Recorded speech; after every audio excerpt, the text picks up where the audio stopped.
सौभाग्यशाली गुरुमुखों, प्रत्येक जीव के अंदर से हर समय अर्थात चौबीसों घंटे सुरती की धारा बाहर को निकलती रहती है, चाहे उसे स्वयं इसका अनुभव हो या ना हो। यही सुरती की धारा ही मनुष्य के जीवन का सार तत्व, सार शक्ति या रूहानी ताकत है। यहाँ अब इस बात का विचार करना है गुरुमुखों कि जीव अपनी सुरती की इस धारा को किस मकसद या मतलब के लिए बाहर फेंकता रहता है और तवज्जो की यह धारा किस कीमत और महत्व की चीज़ है, तथा उसे बाहर निकाल कर मनुष्य उसके बदले में क्या चीज़ हासिल करता है।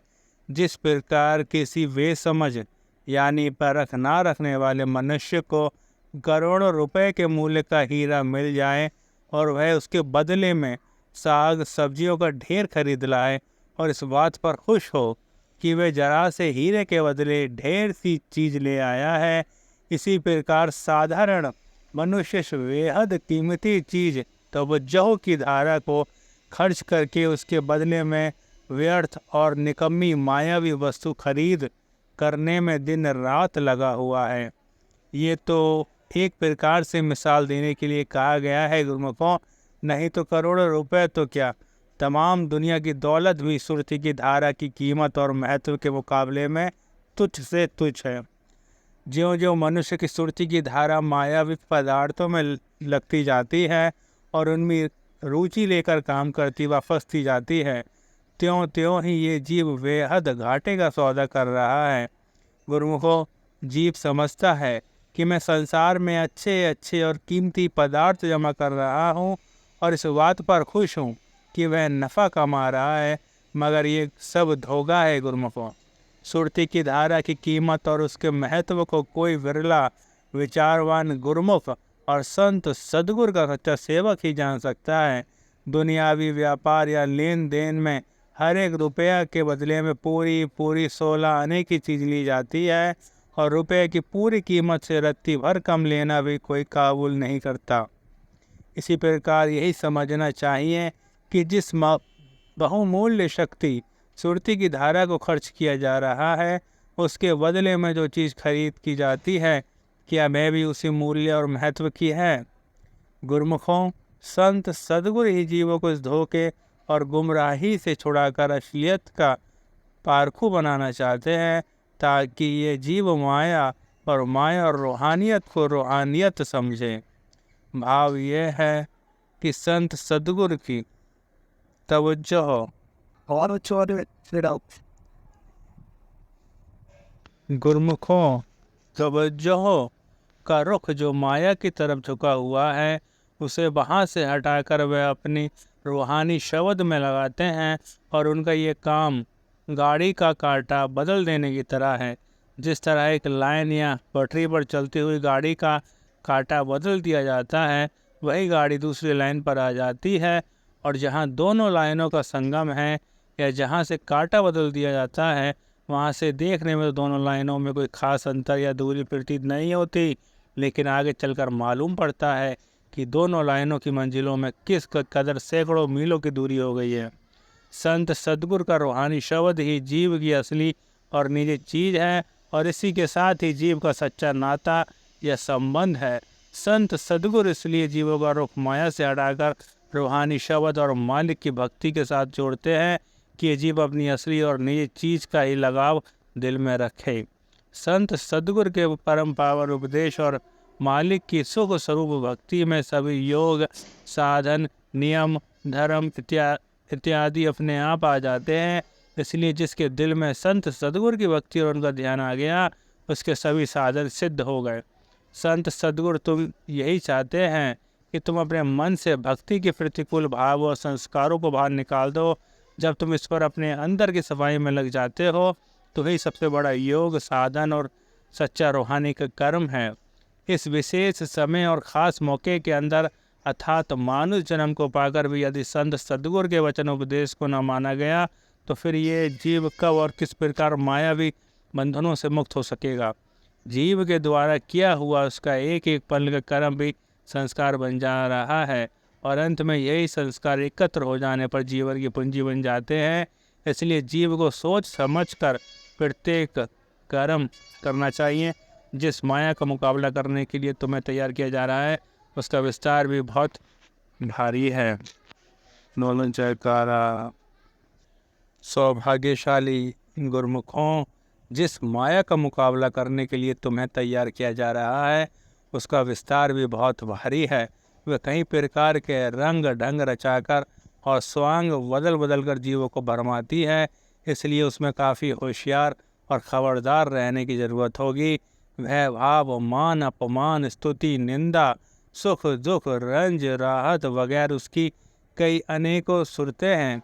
कोई कहाँ तक वर्णन करे, इसलिए अपना नफ़ा नुकसान समझने की कोशिश करो, असलियत का अनुभव करो और धोखे तथा फरेब के पंजे से आज़ाद होकर सच्चाई और असलियत के तलबगार बनो। माया और माया के समान जिंदगी के गुजारन के साधन मात्र है और ज़िंदगी गुजारने के लिए जीव के पास इसका होना ज़रूरी है। संतों की तरफ से जीव को इनके इस्तेमाल करने की कोई मना नहीं है, परंतु असलियत और सच्चाई को ध्यान में रखते हुए रूहानी तरक्की व रूहानी कमाई में तवज्जो को लगाना नितांत आवश्यक है। बोलो जयकारा। बोल मेरे श्री गुरु महाराज जी की जय।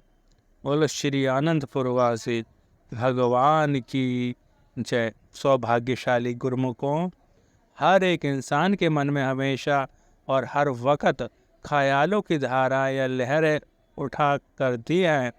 कभी कोई लहर, कभी कोई तरंग, कभी कोई विचार पैदा होते ही रहते हैं। ये ख्यालों की धाराएं हर एक इंसान की उसके अपने पिछले कर्मों, संस्कारों, भावनाओं, कमाई और विचारों के मुताबिक अलग अलग होती है गुरुमुखों। अर्थात ये कि जिस इंसान के जिस तरह के कर्म और संस्कार होते हैं वैसे ही उसकी अमली कमाई और वैसे ही उसकी धारणाएं या भावनाएं या विचार तरंग भी होती हैं।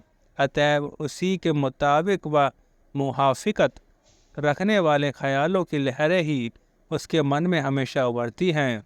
गुरुमुखों, ये जो ख्यालों की धाराएं हर वक्त मन में उठती हैं और उभरती हैं, इनका नतीजा क्या होता है?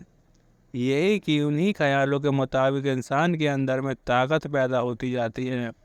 ये किस तरह होता है कि जिस तरह की इंसान के ख्यालों की धाराएं या लहरें होती हैं वह जब बाहर निकलती हैं तो बाहर के वायुमंडल में फैल जाती हैं और अपने साथ मुताबिकत रखने वाले संस्कार, विचार और असारत को तलाश करती हैं।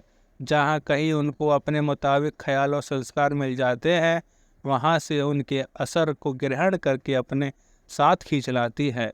गोया इस तरह से वे अंदर ही अंदर में दृढ़ होती रहती हैं और वही बाद में उनकी अमली ताकत बन जाती है। गोया जिस तरह की इंसान के ख्यालों की धाराएं या लहरें होती हैं उसी तरह ही उसकी ज़िंदगी की सूरत बन जाती है। हर एक इंसान की ज़िंदगी की असली सूरत उसके दृढ़ ख्यालों के आधार पर ही हुआ करती हैं।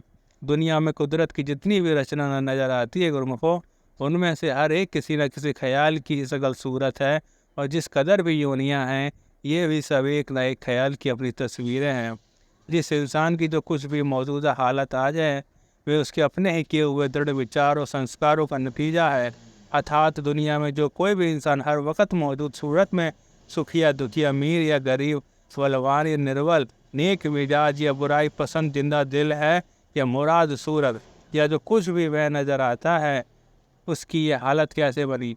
आहिस्ता आहिस्ता कई जन्मों में काफ़ी अरसा से जिस किस्म के विचार और संस्कार उसके अंदर में ताकत पकड़ते और दृढ़ होते रहे हैं, उन्हीं विचारों संस्कारों ने अमली शक्ल अख्तियार करके मुजरम सूरत धारण करके मौजूदा हालत को पेश किया हुआ है।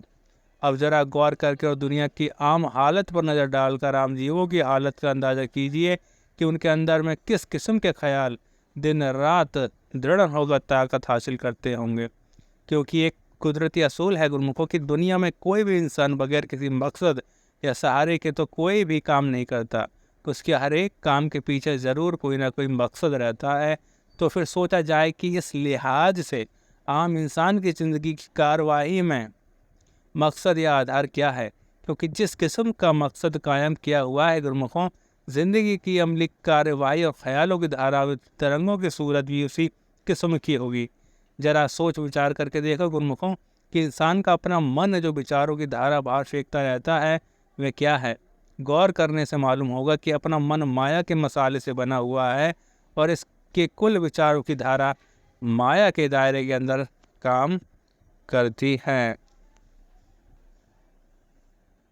सौभाग्यशाली गुरमुखों, इंसान का मन क्या है?